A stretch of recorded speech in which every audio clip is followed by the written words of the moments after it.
Praise the Lord. ലോകത്തിൻ്റെ വിവിധ രാജ്യങ്ങളിലിരുന്നു കൊണ്ട് ഞങ്ങളെ ശ്രവിക്കുന്ന ഏവർക്കും ജീവാശബ്ദത്തിലേക്ക് സ്വാഗതം. വീണ്ടും ഒരു പ്രാവശ്യം കൂടെ ദൈവത്തിൻ്റെ വചനവുമായി നിങ്ങളുടെ ഭവനങ്ങളിൽ എത്തിച്ചേരുവാൻ സ്വർഗമൊരുക്കി തന്ന മനോഹരമായി നല്ല സാവകാശത്തെ ഓർത്ത് നന്ദിയോടെ കർത്താവിനെ സ്തുതിക്കുകയും വാഴ്ത്തുകയും ചെയ്യുന്നു. കഴിഞ്ഞ എപ്പിസോഡുകളിലെ വചന ശുശ്രൂഷ നിങ്ങൾക്ക് അനുഗ്രഹമായിരുന്നുവെന്നും നിങ്ങളുടെ ജീവിതത്തെ അത് ഒന്നുകൂടെ ഉടച്ചു വാർത്തെന്നും ആ വചന ശുശ്രൂഷകൾ നിങ്ങളുടെ ജീവിതത്തിൽ നിങ്ങൾ അനുഭവിച്ച രോഗസൗഖ്യങ്ങൾ, നിങ്ങളുടെ മേൽ കർത്താവ് പകർന്ന വഴികൾ, ലോകരാജ്യങ്ങളിലേക്ക് കർത്താവ് തുറന്ന വാതിലുകൾ, നല്ല നല്ല നല്ല സാക്ഷ്യങ്ങൾക്കായി ഞാൻ നന്ദിയോടെ കർത്താവിനെ സ്തോത്രം ചെയ്യുന്നു. ദൈവത്തിൻ്റെ വചനം ഇന്നും അതിൻ്റെ അസാധാരണ ശക്തി കുടുംബങ്ങളുടെ മേൽ, വ്യക്തികളുടെ മേൽ തുറക്കുന്നല്ലോ. എല്ലാ മാനവും മഹത്വവും കർത്താവിന് അർപ്പിക്കുകയാണ്. വളരെ പ്രാർത്ഥനയോടെ നമുക്ക് ദൈവവചനത്തിലേക്ക് ശ്രദ്ധ തിരിക്കാം. പ്രാർത്ഥനയോടെ ഒരിക്കൽ കൂടെ വചനത്തിലേക്ക് ശ്രദ്ധ തിരിച്ചാൽ ഈ പകൽ നിന്റെ ജീവിതത്തിൽ ഒരു അസാധാരണ പകലായി, ഒരു അസാധാരണ നിമിഷമായി കർത്താവ് മാറ്റിയെടുക്കാൻ പോകുന്നു. നിന്റെ സമസ്ത ചോദ്യങ്ങൾക്കും സമസ്ത വിഷയങ്ങൾക്കും പരിഹാരം ദൈവത്തിൻ്റെ വചനത്തിലുണ്ട്. പ്രാർത്ഥനയോടെ നമുക്ക് വചനത്തിലേക്ക് ശ്രദ്ധ തിരിക്കാം. എബ്രായ ലേഖനം 9-ാം അധ്യായത്തിൻ്റെ 13-14 വാക്യങ്ങൾ. ആട്ടുകൊറ്റന്മാരുടെയും കാളകളുടെയും രക്തവും മലിനപ്പെട്ടവരുടെ മേൽ തളിക്കുന്ന പശുഭസ്മവും ജഡീക ശുദ്ധി വരുത്തുന്നുവെങ്കിൽ നിത്യാത്മാവിനാൽ ദൈവത്തിന് തന്നെത്താൻ നിഷ്കളങ്കനായി അർപ്പിച്ച ക്രിസ്തുവിൻ്റെ രക്തം ജീവനുള്ള ദൈവത്തെ ആരാധിപ്പാൻ നിങ്ങളുടെ മനസ്സാക്ഷിയെ നിർജീവ പ്രവർത്തികളെ പോക്കി എത്രയധികം ശുദ്ധീകരിക്കും. യേശുക്രിസ്തുവിൻ്റെ രക്തത്തിൻ്റെ ശക്തിയുടെ വലിപ്പം മനസ്സിലാക്കേണ്ടവന് അപ്പോസ്തലനായ പൗലോസ് എഴുതിയ ചില വചനങ്ങളാണ് നമ്മുടെ വായിപ്പാനിടയാത്തുന്നത്. യഹൂദന്മാരിൽ നിന്ന് വിശ്വാസത്തിലേക്ക് വന്ന ദൈവമക്കൾ ദൈവസഭയിൽ വന്ന് അല്പം കഴിഞ്ഞപ്പോൾ അവർ വാടിപ്പോകാൻ തുടങ്ങിയപ്പോൾ അവരെ ഉറപ്പിക്കേണ്ടതിന് പൗലോസ് എഴുതിയ ലേഖനമാണ് എബ്രായ ലേഖനം. യഹൂദന്മാരുടെ പ്രത്യേകത, അവർ കാളക്കിടാങ്ങളുടെയും പശുക്കിടാങ്ങളുടെയും രക്തം വരുത്തിയ ജഡീക ശുദ്ധി അവർ കണ്ടിട്ടുള്ളവരാണ്. ആ രക്തത്താൽ, ആ യാഗങ്ങളാൽ, യാഗമരങ്ങളുടെ രക്തത്താൽ അവർക്ക് സംഭവിച്ച നന്മകൾ അവർ അനുഭവിച്ചിട്ടുള്ളവരാണ്. അങ്ങനെ അനുഭവിച്ചവർ ഇപ്പോൾ അതെല്ലാം മാറ്റിവെച്ച് ഉത്സവങ്ങളുടെയും പെരുന്നാളുകളുടെയും വാവുകളുടെയും ശബത്തുകളുടെയും ഒക്കെ നിവർത്തിയായ യേശുക്രിസ്തുവിനെ അനുഭവിച്ചവർ സഭയിൽ വന്നപ്പോൾ സഭയിൽ ഇതൊന്നുമില്ല. സഭയിൽ പാട്ട്, പ്രാർത്ഥന, ദൈവവചന ശുശ്രൂഷ, അപ്പനുറുക്ക് മാത്രമല്ലാതെ പണ്ടവർ ആചരിച്ച ഉത്സവങ്ങളോ ആചാരങ്ങളോ ഒന്നുമില്ലാതായി കഴിഞ്ഞപ്പോൾ പതുക്കെ പതുക്കെ പിന്മാറ്റത്തിൻ്റെ ചില ചിന്തകൾ അവരൊക്കെ തുടലെടുക്കാൻ തുടങ്ങിയപ്പോൾ അവരോട് യേശുക്രിസ്തുവിന്റെ രക്തത്തിന്റെ ശക്തിയുടെ മഹത്വം എന്താണെന്ന് ഉറപ്പിക്കണമെന്ന് പൗലോസ് ശക്തിയോടെ വാദിക്കുന്ന വാചകങ്ങളാണ് നാം ഇവിടെ കാണുവാൻ ഇടയായിട്ടുള്ളത്. എന്നാണ് പൗലോസോട് പറഞ്ഞത്. പൗലോസ് പറഞ്ഞ വാക്ക് ശ്രദ്ധിക്കുക. നാം ദൈവത്തെ ആരാധിപ്പാൻ നമ്മുടെ നിർജീവ പ്രവർത്തികളെ പോക്കി നമ്മെ ശുദ്ധീകരിക്കുന്നതാണ് യേശുക്രിസ്തുവിന്റെ രക്തം. നോക്കൂ, രക്ഷിക്കപ്പെട്ട സകലരും ദൈവസഭയിൽ വന്നിരിക്കുന്നുവെന്ന് നാം കഴിഞ്ഞ എപ്പിസോഡുകളിൽ കണ്ടതാണ്. നോക്കിയേ, എന്നാലും രക്ഷിക്കപ്പെട്ട സഭയിൽ വന്നാലും ആ ആനുകാലിക ജീവിതത്തിൽ പലപ്പോഴും നമ്മിൽ നിന്ന് പൊന്തി വരുന്ന ചില വാക്കുകൾ, ചില ശബ്ദങ്ങൾ, ചില പാപപ്രവർത്തികൾ അല്ലെങ്കിൽ ജഡത്തിന്റെ പ്രവർത്തികൾ ഉണ്ടാക്കുന്ന അസഹ്യതകളാൽ പലപ്പോഴും പലരും ദൈവത്തെ ആരാധിപ്പാൻ കഴിയാതെ വണ്ണം ആരാധനാ കൂട്ടങ്ങളിൽ പോലും ഇരിക്കുന്ന ഞാൻ കണ്ടിട്ടുണ്ട്. ഒരു ചെറിയ വാക്ക് മതി ദൈവത്തോട് പിണങ്ങാൻ, ഒരു ചെറിയ പ്രശ്നം വീട്ടിൽ നടന്നത് മതി അവർക്ക് ദൈവത്തെ ആരാധിപ്പാൻ കഴിയാതെ പോകാൻ. അങ്ങനെ അങ്ങനെ പതുക്കെ പതുക്കെ പിന്മാറ്റത്തിലേക്ക് ഇറങ്ങിപ്പോകുന്ന ജനത്തെ കണ്ടുകൊണ്ട് പൗലോസ് പറയുന്നു, നിങ്ങൾ യേശുക്രിസ്തുവിന്റെ രക്തത്തിന്റെ ശക്തിയെ നിങ്ങൾ തിരിച്ചറിയണം. എന്താണ് യേശുക്രിസ്തുവിന്റെ രക്തത്തിന്റെ ശക്തിയുടെ പ്രത്യേകത? എന്താണ് യേശുവിന്റെ രക്തം നമുക്ക് വേണ്ടി ചെയ്തിട്ടുള്ളത്? യേശുവിന്റെ രക്തം, ആ പുണ്യാഹ രക്തത്തിന്റെ മഹത്വം കാണാൻ കർത്താവ് ഇന്ന് പകൽ നമ്മുടെ കണ്ണ് ഒരിക്കൽ കൂടെ തുറക്കപ്പെടുമാറാകട്ടെ. ഇവിടെ പൗലോസ് എന്താ പറഞ്ഞത്? യേശുക്രിസ്തുവിന്റെ രക്തം ദൈവത്തിന് തന്നെത്താൻ നിഷ്കളങ്കനായി അർപ്പിച്ച യേശുക്രിസ്തുവിന്റെ രക്തം ജീവനുള്ള ദൈവത്തെ ആരാധിപ്പാൻ നിങ്ങളുടെ മനസ്സാക്ഷിയെ നിർജീവ പ്രവർത്തികളെ പോക്കി ശുദ്ധീകരിക്കുന്നതാണ്. ഒന്ന്, നിങ്ങളും ദൈവവും തമ്മിലുള്ള ബന്ധത്തെ ഈ രക്തം റൈറ്റാക്കി എന്നുള്ളതാണ്. യാതൊരു ഘടകങ്ങളെ ചൊല്ലിയും ദൈവത്തിലേക്ക് അടുത്തു ചെല്ലുവാൻ നിങ്ങളുടെ അകത്തൊരു വൈഷമ്യം ഉണ്ടാകാതിരിക്കണമെന്ന് ഈ രക്തം നിങ്ങൾക്ക് വേണ്ടി വാദിച്ചുകൊണ്ടിരിക്കുന്ന രക്തമാണ്. ക്രിസ്തുവിന്റെ രക്തത്തിന്റെ ശക്തി, ആ ക്രിസ്തുവിന്റെ രക്തത്തിന്റെ മഹത്വം ഒന്ന് ഞാൻ ഓർപ്പിക്കട്ടെ.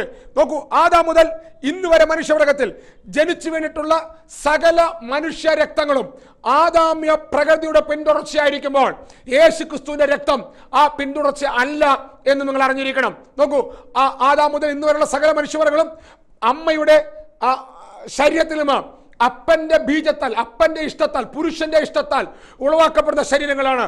അർത്ഥാൽ ആദാമ്യ പാപങ്ങൾ കൈമാറ്റം ചെയ്യപ്പെടുന്ന, ആദാമ്യ പ്രകൃതി കൈമാറ്റം ചെയ്യപ്പെടുന്ന രക്തങ്ങളാണ് സകല മനുഷ്യവർഗത്തിലും പരന്നുകൊണ്ടിരിക്കുന്നത്.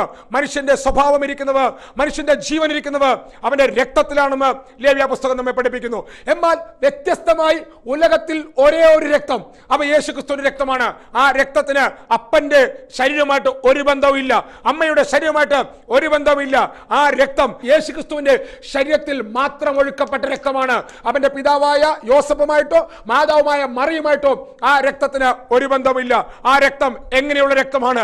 ആ രക്തത്തിന്റെ പ്രത്യേകത, വചനം ജഡമായമാണ് യേശുവിന്റെ ശരീരം. അർത്ഥാൽ വചനം ജഡമായ ശരീരത്തിനകത്ത് ഒഴുക്കപ്പെട്ട യേശുവിന്റെ രക്തം, ആ രക്തം പുണ്യാഹ രക്തമാണ്, അത് വിശുദ്ധ രക്തമാണ്, അത് പാപമില്ലാത്ത രക്തമാണ്, യേശുവിന്റെ ജീവനെ വഹിച്ച രക്തമാണ്. ആ രക്തത്തിനായി ഞാൻ ദൈവത്തിന് സ്തോത്രം ചെയ്യുകയാണ്. ആ രക്തം വിശുദ്ധ രക്തമാണ്, ആ രക്തം പാപമില്ലാത്ത രക്തമാണ്, ആ രക്തം കർത്താവിന്റെ രക്തമാണ്. നോക്കൂ, നമുക്ക് അതിനെ കുറിച്ച് എല്ലാം വിശദമായിട്ട് അറിയാവുന്നതുകൊണ്ട് ഞാൻ ആ ഭാഗം വിശദീകരിക്കുന്നില്ല. ആ രക്തം ചൊരിയപ്പെട്ട സ്ഥലത്തേക്ക് ഞാൻ നിങ്ങളെ കൊണ്ടുപോകുന്നു. ഗെത്സമനെ തോട്ടത്തിൽ വെച്ച് ശിഷ്യന്മാരോട് ഒരുമിച്ച് പ്രാർത്ഥിപ്പാൻ പോയ കർത്താവ് ഒരു കല്ലേറ് ദൂരം വാങ്ങിപ്പോയി പ്രാർത്ഥിക്കാൻ തുടങ്ങിയപ്പോൾ അവൻ നോക്കൂ, രക്തം വിയർപ്പ് തുള്ളികളായി പൊടിഞ്ഞു വീണ് അവൻ പ്രാർത്ഥിക്കാൻ തുടങ്ങി. അവനൊക്കെ വൈദ്യശാസ്ത്രം കൊടുക്കുന്ന വിശദീകരണങ്ങളുണ്ട്, ഞാൻ അവിടേക്ക് കടന്നു പോകുന്നില്ല. അവിടെ തൊട്ട് അവൻ രക്തം ചൊരിയപ്പെടാൻ തുടങ്ങി. 5 കോടതികളിൽ 7 പ്രാവശ്യം അവനെ മാറി മാറി വിസ്തരിച്ചു. പീലാത്തോസിന്റെ കൽത്തളത്തിൽ വെച്ച് അവനെ കുരിച്ചു നിർത്തി, അവന്റെ കൈകൾ കൽത്തളത്തിൽ കെട്ടിയിട്ട് അവന്റെ പുറത്ത് റോമൻ പടയാളികൾ മാറി മാറി അടിച്ചു. 7 ചിന്തിയ ചാട്ടവാറിന്റെ അകത്ത് കെട്ടിയിട്ടിരിക്കുന്ന ചൂണ്ടക്കുളത്തുകളും അസ്ഥികഷ്ടങ്ങളും ഈയക്കെട്ടുകളും അവന്റെ പുറത്ത് ആഞ്ഞടിച്ച് അവന്റെ പുറം അവർ ഉഴവച്ചാൽ പോലെ ഉഴുത് വലിച്ചു പറിച്ചു. ആ പ്രവാചകൻ യേശയ്യാ പറയുന്നു, അവന്റെ പുറം അവർ ഉഴവച്ചാൽ പോലെ ഉഴുതു മറിച്ചു. അവന്റെ തലയിൽ അവർ മുൾക്കിരീടം അടിച്ചിറക്കി. അവന്റെ മുഖത്ത് രോമങ്ങൾ അവർ റോമൻ തുട്ടുകൾ ചേർത്ത് പിടിച്ച് അവർ വലിച്ചു പറിച്ചു. അവന്റെ രക്തം, ആ വിശുദ്ധ രക്തം, ആ പുണ്യാഹ രക്തം, പരിപാവനമായ രക്തം, ഇതാ ഗെത്സമനെ മുതൽ ഇതാ കാൽവരി വരെയും ആ രക്തം ഒഴുക്കപ്പെടുകയാണ്. ആ യോസേഫിന്റെ ചരിത്ര പുസ്തകത്തിൽ പറയുന്നത്, അവന്റെ പുറത്ത് അടിച്ച ചാട്ടവാറ്, ആ മാംസകഷ്ടങ്ങളടക്കമുള്ള ചാട്ടവാറ് ആ പടയാളികൾ വലിച്ചെടുത്ത് അത് വെള്ളത്തിൽ മുക്കിയപ്പോൾ ആ വെള്ളം രക്തത്താൽ നിറയപ്പെട്ടു. ആ വെള്ളത്തിന്റെ നിറം രക്തമയമായി മാറ്റപ്പെട്ടു. യേശുവിന്റെ ജീവനുള്ള ശരീരം ആ വെള്ളത്തിൽ കിടന്ന് ആ മാംസകഷ്ടങ്ങൾ പിടഞ്ഞുവെന്ന് യോസേഫസ് പറയുന്നു. അങ്ങനെ യേശുവിന്റെ രക്തം ഇതാ ഗെത്സമനെ മുതൽ ഒഴുക്കപ്പെടാൻ തുടങ്ങുകയാണ്. ആ ഒഴുക്കപ്പെട്ട രക്തവുമായിട്ട് പച്ച പൈൻ മരക്കുരിശ് ചുമന്നുകൊണ്ട് എൻ്റെ കർത്താവ് കാൽവരിയിലേക്ക് നടകൊള്ളുകയാണ്. ഞാൻ കഴിഞ്ഞ എപ്പിസോഡിൽ പറഞ്ഞിരുന്നു, പോകുന്ന വഴിയാത്രയിലാണ് ആ കുറേനക്കാരനായ ശിമോൻ, അവൻ ആ യേശുവിന്റെ ക്രൂശ് അബദ്ധവശാൽ പിടിക്കപ്പെടുവാൻ നിർബന്ധിക്കപ്പെട്ടവർ അവനവ ചുമന്നു എന്ന ഒറ്റ കാരണത്താൽ, ആ രക്തത്തിന്റെ സ്പർശനം അവന്റെ ശരീരത്തിൽ വന്നു എന്ന ഒറ്റ കാരണത്താൽ 3000 വർഷം പഴക്കമുള്ള അവന്റെ പിതാക്കന്മാരുടെ കാലഘട്ടം മുതൽ അവന്റെ കുടുംബത്തിൽ വീണ ശാപത്തിന്റെ കെട്ട് പൊട്ടി, അടിമത്തത്തിന്റെ ശാപം പൊട്ടിമാറി അവന്റെ കുടുംബം ഇതാ ആ പട്ടണത്തിൽ സഭയിൽ ഭരിക്കുന്ന ഭരണാധികാരികളായി അവന്റെ കുടുംബം ഇതാ ഉയർച്ച പ്രാപിക്കുകയാണ്. അവന്റെ ഒരു മകൻ പട്ടണത്തെ ഭരിക്കുന്നു, ഒരു മകൻ സഭയെ ഭരിക്കുന്നു. അടിമയാകാൻ ശപിക്കപ്പെട്ടവൻ ക്രിസ്തുവിന്റെ രക്തത്തിന്റെ ശക്തിയാൽ അവന്റെ തലമുറകൾ അനുഗ്രഹം പ്രാപിച്ചവരായി വളർച്ച പ്രാപിക്കുന്നു. പോട്ടെ, യേശുവിന്റെ രക്തത്തിലേക്ക് തന്നെ വരട്ടെ. ആ രക്തം ഇതാ കാൽവരിയിലേക്ക് നടന്നു നീങ്ങുന്ന കർത്താവിന്റെ ശരീരത്തിൽ നിന്ന് ധാരവരെ ഒഴുക്കപ്പെട്ടുകൊണ്ടിരിക്കുന്നു. ഒടുവിൽ കാൽവരിയിൽ 2 കള്ളന്മാരുടെ വടിവിൽ നാട്ടപ്പെട്ട ക്രൂശിന്മേൽ സകലതും നിവർത്തിച്ച ശേഷം ആ കർത്താവ് പ്രാണനെ വെടിയുമ്പോൾ അവന്റെ അവസാനത്തുള്ള രക്തം വരെയും നമുക്ക് വേണ്ടി ചീന്തപ്പെട്ടു എന്നതിന്റെ അടയാളമായി വിലാപ്പുറത്ത് കുത്തിയ ആ പടയാളികളുടെ കുന്തത്തിന് ആ കുന്തം തുളച്ചുണ്ടാക്കിയ ഓട്ടയിലൂടെ രക്തം മാത്രമല്ല, രക്തത്തിനൊടുവിൽ വെള്ളവും കൂടെ അവൻ ഒഴുക്കുവാൻ തുടങ്ങി. അർത്ഥാൽ യേശുവിന്റെ രക്തം, അവന്റെ മുഴു രക്തവും അവൻ നമുക്ക് വേണ്ടി കാൽവരിയിൽ ചൊരിയപ്പെട്ടു. കാൽവരിയിൽ ചൊരിയപ്പെട്ട യേശുവിന്റെ രക്തം നമ്മോട് വിളിച്ചു പറയുന്ന വാക്കുണ്ട്. ആ രക്തം വിളിച്ചു പറയുന്ന മറ്റൊന്നുമല്ല, നിന്നെ അവൻ വീണ്ടെടുത്തിരിക്കുകയാണ്. പൊന്ന് വെള്ളി മുതലായ അഴിഞ്ഞു പോകുന്ന വസ്തുക്കൾ കൊണ്ടല്ല, വ്യർത്ഥവും പിതൃഭാര്യമുള്ള നിങ്ങളുടെ മടപ്പിലും ക്രിസ്തു എന്ന നിർദോഷവും നിഷ്കളങ്കവുമായ കുഞ്ഞാടിന്റെ രക്തം കൊണ്ട് അവൻ നിന്നെ വീണ്ടെടുത്തിരിക്കുന്നു. ഇവിടെ ചൊരിയപ്പെട്ട, ഈ മണ്ണിൽ ചൊരിയപ്പെട്ട, കാൽവരിയിൽ ചൊരിയപ്പെട്ട, ആ യാഗപീഠത്തിൽ ചൊരിയപ്പെട്ട ആ രക്തം പറയുന്നു, ഞാൻ നിന്നെ വില കൊടുത്തു വാങ്ങി, ഞാൻ നിന്നെ വില കൊടുത്തു വാങ്ങി. ക്രിസ്തുവിന്റെ ജീവന് എത്രത്തോളം വിലയുണ്ടോ ആ ജീവൻ നിനക്ക് വേണ്ടി മറുവിലയായി നൽകി. രക്തത്തിലാണ് ജീവൻ അടങ്ങിയിരിക്കുന്നത്. അർത്ഥാൽ യേശുവിന്റെ രക്തത്തിൽ അടങ്ങിയിരിക്കുന്നത് യേശുവിന്റെ ജീവന്റെ വിലയാണ്. യേശുവിന്റെ ജീവന്റെ പ്രത്യേകത എന്താ? അത് നിത്യജീവനാണ്.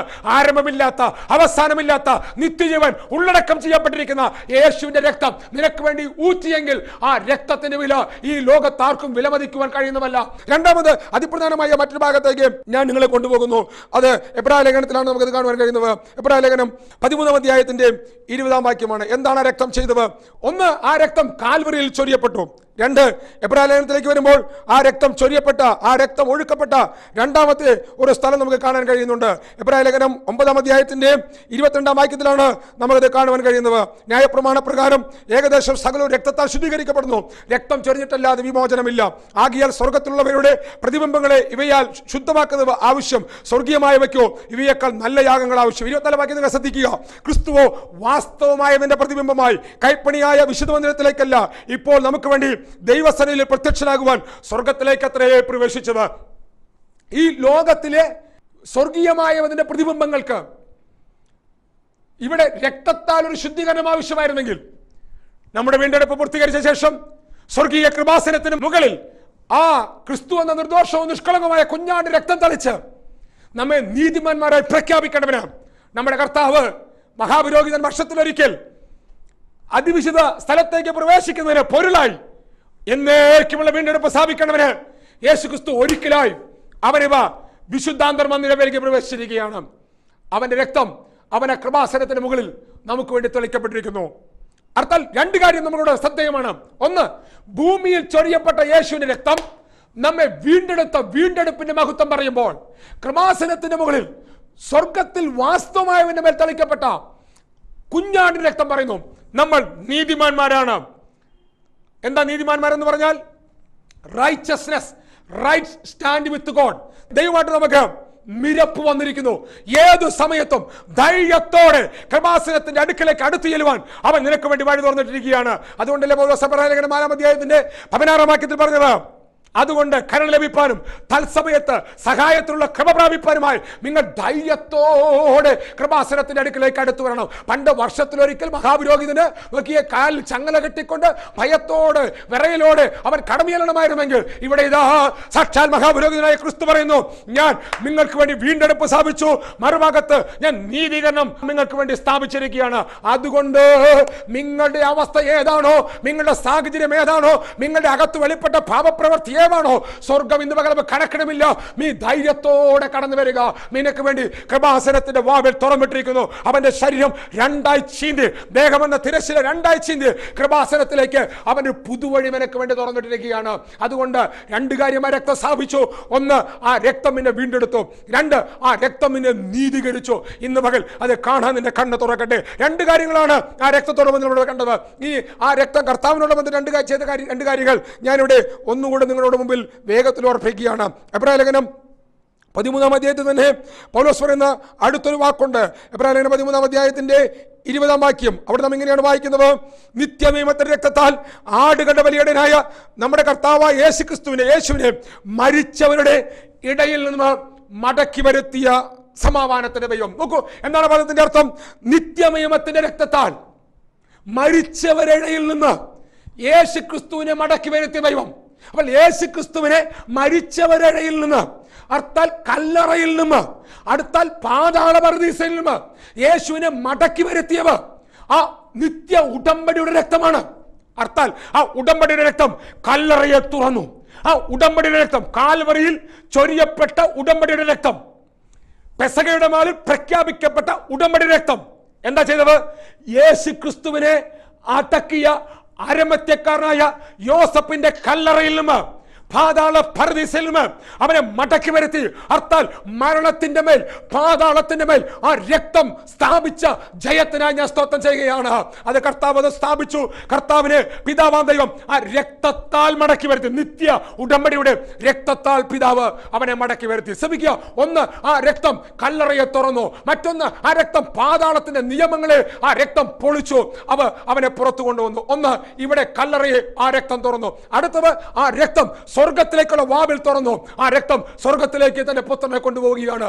ഇത് രണ്ടുമാണ് ഈ രക്തത്തിൽ വിശ്വസിക്കുന്ന നിന്റെ ജീവിതത്തിലും ഇന്ന് പകൽ സംഭവിക്കുന്നത്. നിന്നെ എത്ര അഗാധമായ കല്ലറയ്ക്കകത്ത് ദുഷ്ടപിശാച് അടച്ചു വെച്ചിരിക്കുകയാണെങ്കിലും, എത്ര അഗാധമായ പ്രതിസഭയ്ക്കകത്ത് ചീഞ്ഞ നാറുന്ന അവസ്ഥകളുടെ നടുവിൽ നിന്റെ ബിസിനസ് ആകട്ടെ, സാമ്പത്തിക മേഖലയാകട്ടെ, സാഹചര്യമാകട്ടെ, രോഗത്തിന്റെ കെടുതികളാകട്ടെ, എന്തിന്റെ നടുവിൽ നീ കെട്ടപ്പെട്ടിരിക്കുകയാണെങ്കിലും ഇന്ന് പകൽ അവനെ പൊട്ടിച്ച് നിന്നെ പുറത്തു കൊണ്ടുവരുന്ന ഉടമ്പടിയുടെ രക്തത്തിന്റെ ശക്തി കാണാൻ ഇന്ന് പകൽ നിന്റെ കണ്ണു തുറക്കട്ടെ. ഒന്ന്, ഈ രക്തം നിന്നെ പുറത്തു കൊണ്ടുവരുന്നതാണ്. അരിമത്യക്കാരനായ യോസഫിന്റെ കല്ലറയുടെ കെട്ടുപൊട്ടിച്ച് ആ പാതാളത്തിന്റെ നിയമത്തെ തകർത്ത് ഈ രക്തം ആ യേശു ക്രിസ്തുവിനെ പുറത്തു കൊണ്ടുവന്നെങ്കിൽ നിന്നെയും ഈ രക്തം പുറത്തു കൊണ്ടുവരുന്നതാണ്. ലോകത്തിന്റെ നിയമങ്ങൾ, സഭയുടെ നിയമങ്ങൾ, നോക്കൂ, നീ നിൽക്കുന്ന സംഘടന നിയമങ്ങൾ, നിന്റെ കുടുംബത്തിന്റെ നിയമങ്ങൾ, നിന്റേതായ നിയമങ്ങൾ എല്ലാറ്റിനെയും പൊട്ടിച്ച് ഈ രക്തത്തിന് നിന്നെ പുറത്തു കൊണ്ടുവരാനുണ്ട്. രണ്ട്, ഈ രക്തം സ്വർഗത്തിന്റെ വാതിൽ നിനക്ക് വേണ്ടി തുറന്ന രക്തമാണ്. ഈ രക്തത്തിന്റെ ശക്തി കാണാൻ ഇന്ന് പകൽ നിന്റെ കണ്ണ് തുറക്കട്ടെ. ന്യായപ്രമാണ യുഗത്തിൽ ഇസ്രായേൽ മക്കൾ യാഗമൃഗത്തിന്റെ രക്തം പുരോഹിതൻ യാഗപീഠത്തിന്മേൽ തളിക്കുമായിരുന്നു. യാഗപീഠത്തിന്മേൽ തളിച്ച ശേഷം പുരോഹിതൻ ന്യായപ്രമാണം വായിച്ചു കേൾപ്പിക്കും. ന്യായപ്രമാണം വായിച്ചു കേൾപ്പിക്കുമ്പോൾ ജനം ആമേൻ എന്ന് പറയും. ജനം ആമേൻ എന്ന് പറയുമ്പോൾ ഈ യാഗപീഠത്തിൽ തളിക്കപ്പെട്ട രക്തത്തിന്റെ ബാക്കി പുരോഹിതൻ ജനത്തിന് മേൽ തളിക്കും. അർത്ഥാൽ ഈ രക്തം ആദ്യം യാഗപീഠത്തിന്മേൽ തളിച്ചു, രണ്ടാമത് ജനത്തിന്റെ മേൽ തളിക്കുന്നു. ആ ഏത് ജനത്തിന്റെ മേൽ? ആമേൻ എന്ന് പറഞ്ഞ ജനത്തിന്റെ മേൽ. Praise the Lord. ഇനി ഈ രക്തം ഒന്ന് യാഗപീഠത്തിന് മേൽ, രണ്ട് ജനത്തിന്റെ മേൽ, മൂന്ന് വിശുദ്ധ സ്ഥലത്ത്, നാല് അതിവിശുദ്ധ സ്ഥലത്ത്. ഒന്നുകൂടി ഞാൻ പറയുന്നു, ഒന്ന് പ്രാകാരത്തിൽ യാഗപീഠത്തിന് മേൽ, രണ്ട് വിശുദ്ധ സ്ഥലത്ത്. വിശുദ്ധത്ത് സാദോക്കിന്റെ മക്കൾ ഈ യാഗമൃഗത്തിന്റെ രക്തമായിട്ടാണ് അവർ കയറി ചെല്ലുന്നത്. മൂന്ന്, വർഷത്തിലൊരിക്കൽ മഹാപുരോഹിതൻ അതിവിശുദ്ധത്ത്. നാലാമത് ആമേൻ എന്ന് പറയുന്ന ന്യായപ്രമാണം കേട്ട് ആമേൻ എന്ന് പറയുന്ന ജനത്തിന് മേൽ ഈ രക്തം തളിക്കും. ശ്രമിക്കുക, എന്താണ് ഇതിന്റെ മെച്ചം എന്ന് പറയുന്നത്? നോക്കൂ, ഈ രക്തത്താൽ പ്രാകാരം, വിശുദ്ധ ഫലം, അതിവിശുദ്ധ ഫലം. ഈ രക്തത്തിന്റെ പ്രത്യേകത, ഈ രക്തം ദൈവമായിട്ട് റൈറ്റ് സ്റ്റാൻഡ് ഉണ്ടാക്കി. ദൈവത്തെ ഈ രക്തം തൃപ്തിപ്പെടുത്തി. എന്ത് സംഭവിച്ചു നോക്കിയേ? പാപമംഗലമായ നോക്കിയേ ജഡത്തിന്റെ പ്രവൃത്തികളാൽ നശിച്ചിരിക്കുന്ന ഈ ജനത്തിന്റെ നടുവിൽ ദൈവം വസിക്കുന്ന ദൈവാലയത്തിലേക്ക് യഹോവയുടെ ആ തേജസ് ശക്തിയോടെ ഇറങ്ങി വരികയാണ്. ദൈവത്തിന്റെ സാന്നിധ്യം, ദൈവത്തിന്റെ തേജസ്, ദൈവത്തിന്റെ മഹത്വം, നീതിമാനായ ദൈവത്തെ തൃപ്തിപ്പെടുത്തിയവനാൽ ആ ദൈവത്തിന്റെ മഹത്വം ശക്തിയോടെ അതിവിശുദ്ധ സ്ഥലത്തേക്ക് ഇറങ്ങി വരികയാണ്. രക്തം ദൈവത്തെ തൃപ്തിപ്പെടുത്തിയിരിക്കുന്നു. നോക്കൂ, എന്താണ് അടുത്ത കാര്യം സംഭവിച്ചത്? ഈ രക്തം ജനത്തിന്റെ മേൽ തളിക്കപ്പെട്ടു. നോക്കൂ, ഇത് പുതിയ നിയമസഭയിൽ എങ്ങനെയാണ് നടന്നത്? യേശുക്രിസ്തുവിന്റെ രക്തം നിന്റെ സകല പാപങ്ങളെ പോക്കി നിന്നെ കഴുകി ശുദ്ധീകരിക്കുന്നതാണെന്നുള്ള വെളിപ്പാട് നിന്റെ അകത്ത് വന്ന യേശുവേ, ഞാൻ നിന്നെ എന്റെ രക്ഷകനും കർത്താവായി സ്വീകരിക്കുന്നുവെന്ന് ഒരു വാക്ക് നീ ഏറ്റുപറഞ്ഞ് പ്രാർത്ഥിക്കാൻ തയ്യാറായാൽ, നോക്കൂ, ആ രക്തം ഇന്ന് പകൽ നിന്റെ മേൽ തളിക്കപ്പെടുകയാണ്. അപ്പോസ്തലനായ പത്രോസ് എഴുതിയ 1 ലേഖനത്തിന്റെ 1 അധ്യായത്തിൽ 2 വാക്യം ഞാൻ വായിക്കുന്നു. പിതാവായ ദൈവത്തിന്റെ മുന്നറിവിനൊത്തവണ്ണം ആത്മാവിന്റെ വിശുദ്ധീകരണം പ്രാപിച്ച് അനുസരണം കാണിപ്പാനും യേശുക്രിസ്തുവിന്റെ രക്തത്താൽ തളിക്കപ്പെടുവാനുമായി വൃതന്മാരായവർക്ക് എഴുതുന്നത്. അപ്പോൾ യേശുക്രിസ്തുവിന്റെ രക്തം നീ ദൈവത്തിന്റെ വചനം കേട്ട് ആമേൻ എന്ന് പറയുമ്പോൾ, ആമേൻ എന്ന് പറയുമ്പോൾ, നോക്കൂ, ഇസ്രായേൽ മക്കളുടെ മേൽ തളിക്കപ്പെട്ട രക്തം, യാഗപീഠത്തിന്മേൽ വീഴ്ത്തപ്പെട്ട രക്തം, നോക്കൂ, കൃപാസനത്തിന്മേൽ തളിക്കപ്പെട്ട രക്തം നിന്റെ മേൽ തളിക്കുകയാണ്. അവന്റെ രക്തത്താൽ തളിക്കപ്പെടുന്ന വൃതന്മാർക്ക് അവൻ എഴുതുകയാണ്. എന്താണ് അവന്റെ മെച്ചം എന്ന് പറയുന്നത്? ഈ രക്തം നിന്റെ മേൽ വീണാലുള്ള മെച്ചം എന്താണ്? ഒറ്റ വാക്യം കൂടെ ഞാൻ വായിച്ച വാക്യം ഞാൻ വിശദീകരിക്കാം.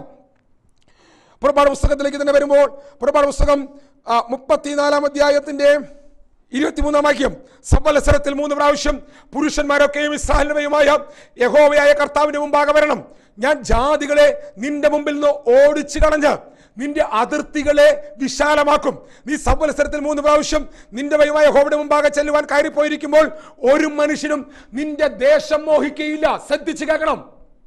യാഗപീഠത്തിന്മേൽ മൃഗത്തെ അർപ്പിച്ച് ആ യാഗമൃഗത്തിന്റെ രക്തം യാഗപീഠത്തിന്മേൽ തളിച്ച് ന്യായപ്രമാണം കേട്ട ജനം ആമേൻ എന്ന് പറയുമ്പോൾ ആ ജനത്തിന് മേൽ രക്തം തളിക്കണം.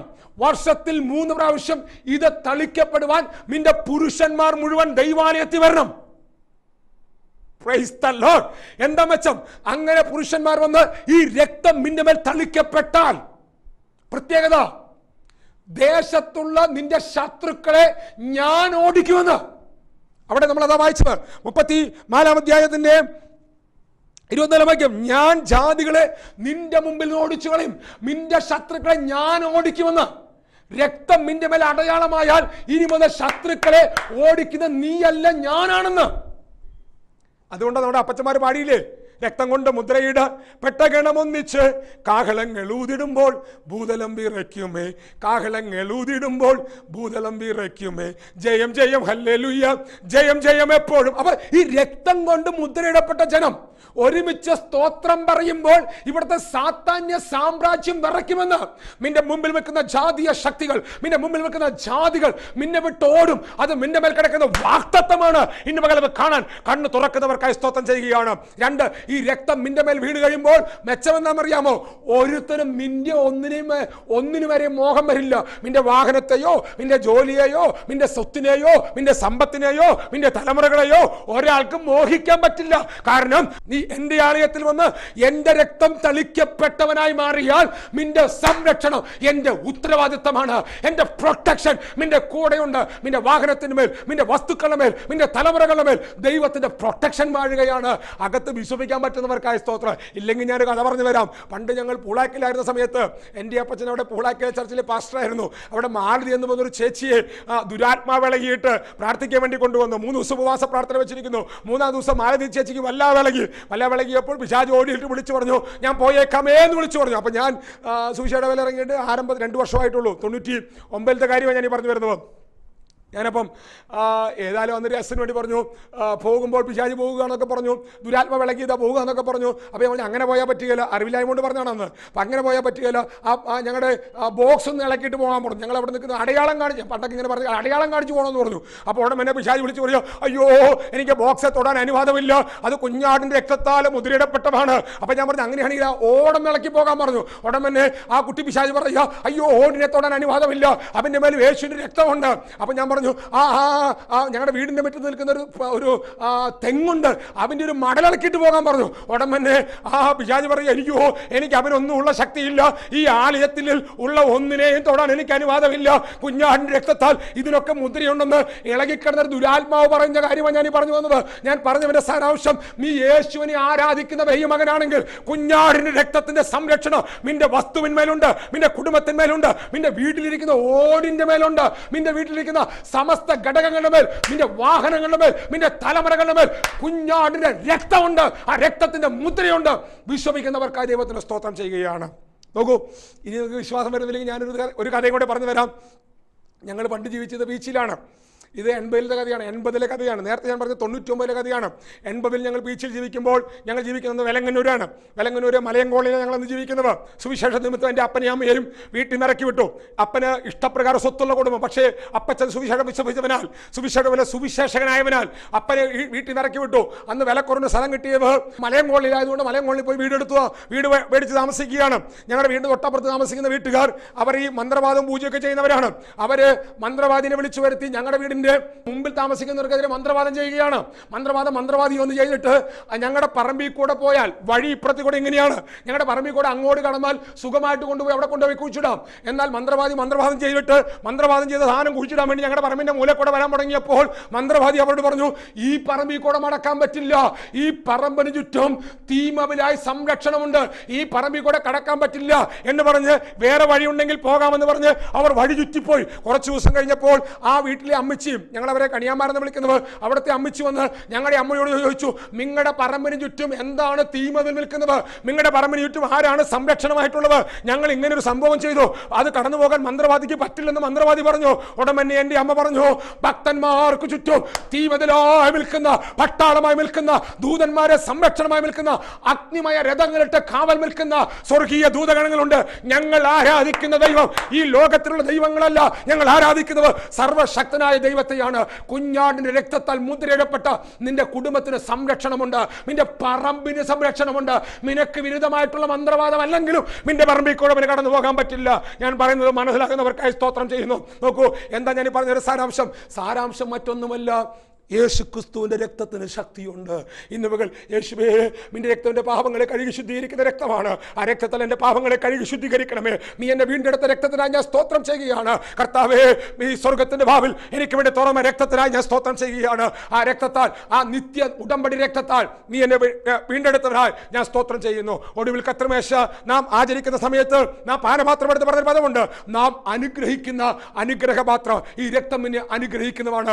ആദാമ്യ പാപത്താൽ നിന്റെ മേൽ വന്ന സകല ശാപത്തിന്റെ കെട്ടും പൊട്ടിച്ച് ദൈവമായിട്ട് റൈച്ചസ്നെസ് നിനക്ക് നേടിത്തന്ന, ദൈവമായി നിനക്ക് റൈറ്റ് സ്റ്റാൻഡ് നേടിത്തന്ന ഈ രക്തത്തിന്റെ പ്രത്യേകത, എന്തൊക്കെ അനുഗ്രഹങ്ങൾ ആ ഏദൻ തോട്ടത്തിൽ വെച്ച് നിനക്ക് നഷ്ടമായോ അത് മുഴുവനും അവന്റെ 10 മടങ്ങ് മഹത്വത്തോടെ കാൽവരിയിൽ നിനക്ക് വേണ്ടി പിടിച്ച് മേടിച്ചു തന്ന ആ രക്തത്തിന്റെ ശക്തിക്കായി ഞാൻ സ്തോത്രം ചെയ്യുകയാണ്. അർത്ഥാൽ സ്വർഗത്തിലെ സകല ആത്മീയ അനുഗ്രഹത്താലും നിന്നെ ക്രിസ്തുവിൽ അവൻ അനുഗ്രഹിച്ചിരിക്കുന്നു. അതിന്റെ അടിസ്ഥാനം ഈ രക്തത്തിന്റെ ശക്തിയാണ്. ഇതല്ലേ സത്യത്തിൽ പുതിയ നിയമം എന്ന് പറയുന്നത്, ഇതല്ലേ സുവിശേഷത്തിന്റെ അന്തസത്യം എന്ന് പറയുന്നത്. നീ ഇങ്ങനെ ജീവിക്കേണ്ടവനല്ല, നീ ഇങ്ങനെ തകരേണ്ടവനല്ല, നീ ഇങ്ങനെ തളരേണ്ടവനല്ല, നീ ഇങ്ങനെ അടിമത്തത്തിൽ കിടക്കേണ്ടവനല്ല, നീ ഇങ്ങനെ ഒതുങ്ങി പോകേണ്ടവനല്ല. സുവിശേഷം നിന്നെ ശക്തിയോടെ പുറത്തു കൊണ്ടുവരുവാൻ താല്പര്യത്തോടെ നിൽക്കുന്നു. ഇന്ന് പകൽ നിനക്ക് താല്പര്യമുണ്ടോ? നീ ഇന്ന് പകൽ അതിനായി തയ്യാറുണ്ടോ? ഇന്ന് പകൽ സുവിശേഷത്തെ കുറിച്ച് കൂടുതൽ ആരായുക. ഈ രക്തം നിന്നെ ശക്തിയോടെ പുറത്തു കൊണ്ടുവരുന്നു. ഈ രക്തത്തിന്റെ ശക്തി ഇപ്പോൾ നിന്റെ സെറ്റിക്കകത്ത്, ഇപ്പോൾ നിന്റെ ലിവിംഗ് റൂമിനകത്ത്, ഇപ്പോൾ നിന്റെ യാത്ര ചെയ്യുന്ന വാഹനത്തിനകത്ത് ഈ രക്തത്തിന്റെ ശക്തി ഇപ്പോൾ നിന്നിൽ വ്യാപരിക്കാൻ പോകുന്നു. ഒരു നിമിഷം ശക്തിയോടെ നമുക്ക് പ്രാർത്ഥിക്കാം, കണ്ണടയ്ക്കാം. പരിശുദ്ധനായ ഞങ്ങളുടെ സ്വർഗീയ പിതാവേ, ഞങ്ങളെ കൽപ്പിച്ച അനുഗ്രഹീയമായ ദൈവവചനത്തിനായി സ്തോത്രം ചെയ്യുന്ന കർത്താവേ, ഞങ്ങളുടെ നിർജീവ പ്രവൃത്തികളെ പോക്കി കർത്താവായ യേശുക്രിസ്തുവിനെ ദൈവത്തെ ആരാധിപ്പാൻ യേശുക്രിസ്തുവിന്റെ രക്തം ഞങ്ങളെ നീതിമാന്മാരായി പ്രഖ്യാപിച്ചവനായി സ്തോത്രം ചെയ്യുന്ന കർത്താവേ, ആ രക്തത്തിന്റെ ശക്തിക്കായി സ്തോത്രം ചെയ്യുന്ന കർത്താവേ, ഞങ്ങളെ വീണ്ടെടുത്ത രക്തത്തിനായി സ്തോത്രം, ഞങ്ങളെ നീതീകരിച്ച രക്തത്തിനായി സ്തോത്രം, ഞങ്ങളുടെ കല്ലറകളെ, ഞങ്ങളുടെ പഴയകാല ചരിത്രങ്ങളെ പൊളിച്ച് ക്രിസ്തുവിൽ ഞങ്ങളുടെ പുതിയ സൃഷ്ടിയാക്കി സ്വർഗത്തിലെ സകല ആത്മീയ അനുഗ്രഹങ്ങളും അനുഭവിപ്പാൻ ഞങ്ങളെ ഉയർത്തിക്കൊണ്ടുവന്ന രക്തത്തിന്റെ ശക്തിക്കായി ഞങ്ങൾ നന്ദിയോടെങ്കിൽ സ്തോത്രം ചെയ്യുന്ന കർത്താവേ, ആ ശക്തി, ആ രക്തത്തിന്റെ ശക്തി അങ്ങയുടെ മക്കൾ ഇപ്പോൾ അനുഭവിക്കേണ്ട കർത്താവേ, അവരുടെ ശരീരങ്ങളെ അത് വിടുതലായി, അവരുടെ കുടുംബങ്ങളിൽ അവന്റെ ശക്തിയായി അത് വെളിപ്പെട്ട് വരേണ്ട കർത്താവേ. കർത്താവ് അങ്ങനെ ശക്തിയോടെ അത് പകരുന്നതിനായി സ്തോത്രം ചെയ്യുന്നു. മുഴുവൻ മഹത്വം ഞാൻ അർപ്പിക്കുന്നു. പ്രാർത്ഥനയുടെ സ്തോത്രം യേശു ക്രിസ്തുവിന്റെ നാമത്തിൽ തന്നെ, ആമേൻ. പുതിയ നിയമ വെളിപ്പാടിൽ കർത്താവിനെ ആരാധിപ്പാൻ എല്ലാ ഞായറാഴ്ചയും ഞങ്ങൾ നിങ്ങൾക്കായി സാവകാശങ്ങൾ ക്രമീകരിച്ചിരിക്കുന്നു. ഞായറാഴ്ച രാവിലെ 7 മുതൽ 10:15 വരെ തൃശ്ശൂർ റൗണ്ടിലുള്ള പെരിഞ്ചേരി ബിൽഡിങ്ങിൽ വെച്ച് പുതിയ നിയമ വെളിപ്പാട് കർത്താവിനെ ആരാധിക്കുകയും ദൈവം ഒരുക്കുന്ന അസുലഭ വിടുതലുകൾ അനുഭവിപ്പാൻ കർത്താവ് ഒരു സാവകാശം ഒരുക്കിയിരിക്കുന്നു. നിങ്ങൾ ഏവരെയും ഞങ്ങൾ കർത്തൃനാമത്തിൽ ആ മീറ്റിംഗിലേക്ക് സ്വാഗതം ചെയ്തുകൊള്ളുന്നു. പ്രാർത്ഥനയ്ക്ക് കൗൺസിലിംഗുമായിട്ട് നിങ്ങൾ താല്പര്യപ്പെടുന്നെങ്കിൽ താഴെ കാണുന്ന നമ്പറുകളിൽ ഞങ്ങളുമായിട്ട് ബന്ധപ്പെടുക. ഏത് സമയത്തും നിങ്ങളെ ഓർത്ത് പ്രാർത്ഥിപ്പാൻ തയ്യാറായിരിക്കുന്ന ഒരു പ്രാർത്ഥനാ ഗ്രൂപ്പ് ഞങ്ങളുടെ പുറകിലുണ്ട്. കർത്താവ് നിങ്ങളെ സമൃദ്ധിയോടെ അനുഗ്രഹിക്കട്ടെ. വീണ്ടും കാണും വരെ കർത്താവ് തന്റെ ചിറകിന്റെ മറവിൽ നിങ്ങളെ മറക്കട്ടെ. May God bless U.